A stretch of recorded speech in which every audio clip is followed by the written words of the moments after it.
जा रहा जोधपुर। थोड़ी देर में पुलिस टीम लेकर पहुंचेगी जोधपुर। एडीसीपी निशांत भारद्वाज के नेतृत्व में टीम पहुंचेगी जोधपुर। इधर अनीता के पति मनमोहन और पुत्र राहुल की नागौर जाने की सूचना।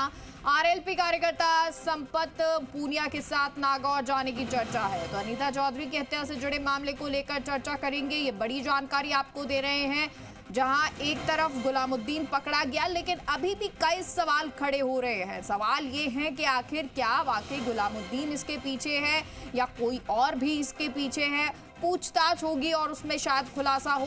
परिवार के द्वारा नोटिस बार बार दिए जाने के बाद भी उनकी तरफ से सहयोग पुलिस को नहीं किया जा रहा है। ऐसे तमाम सवाल, लेकिन इन सब के बीच में अब आपको ये बड़ी जानकारी दे रहे हैं, जहां मुख्य आरोपी गुलामुद्दीन को जोधपुर लाया जा रहा है। आपको बता दें, कल जी राजस्थान ने ही इस खबर को आपको बताया था कि कैसे गुलामुद्दीन को मुंबई में पकड़ा गया है और अब इसकी पुष्टि कर दी गई आधिकारिक तौर पर, और अब गुलामुद्दीन को जोधपुर लाया जा रहा है। थोड़ी देर में पुलिस टीम लेकर जोधपुर पहुंचेगी। एडीसीपी निशांत भारद्वाज के नेतृत्व में टीम जोधपुर पहुंचेगी। राकेश हमारे सहयोगी इस खबर पर जुड़ गए। राकेश, जानकारी दीजिए।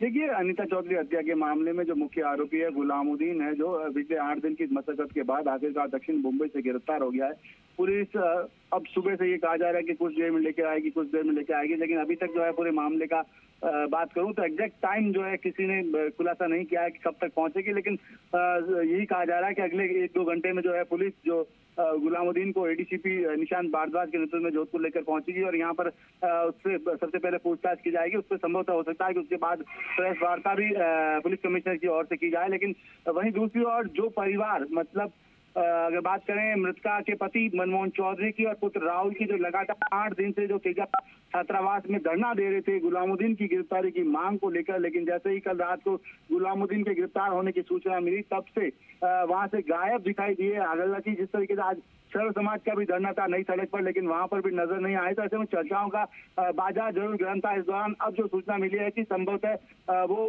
संपत पूनिया जो एक पार्टी के कार्यकर्ता हैं, उनके साथ नागौर गए हैं और वहां जाकर जो आरएलपी है, आरएलपी पार्टी के उनसे बात करेंगे इनकी मांगों को लेकर। जबकि यहाँ वो सारी मांगे जो है सरकार ने अब तक पूरी करने के लिए पूरा वादा किया था, लेकिन उसके बावजूद ये सरकार से वार्ता करने की बजाय वो सीधा एक तीसरी पार्टी के सामने जा रहे थे। ये समझ से बाहर है कि जब सरकार को सब कुछ मानने को तैयार थी, तो फिर तीसरी पार्टी के सामने जाकर ये राजनीतिक नया बखेड़ा करने की क्या आवश्यकता थी पिता और पुत्र को। लेकिन बहरहाल अब वो पिता पुत्र ही जाने कि आखिर इस मामले को वो तुल क्यों देना चाहते हैं, लेकिन सरकार हर स्तर पर बात करने को तैयार है। अभी हमें सूचना मिली कि विधायक जो ओशा विधायक बैरराम शिवल है, वो इस समय सदर थाने पहुंचे हैं। तो संभवतः वही अनीता चौधरी मामले में ही वार्ता करने के लिए पहुंचे। तो निश्चित रूप से राजस्थान प्रदेश सरकार इस पूरे मामले को बहुत गंभीरता से लेके, लेकिन उसके बावजूद भी पिता पुत्र का अचानक गायब होना, तीसरी पार्टी के राष्ट्रीय अध्यक्ष से बात करने का प्रयास करना, तो ये समझ से परे है कि आखिर वो गुलामुद्दीन की गिरफ्तारी की मांग कर रहे थे, लेकिन जब गुलामुद्दीन खुद आ गया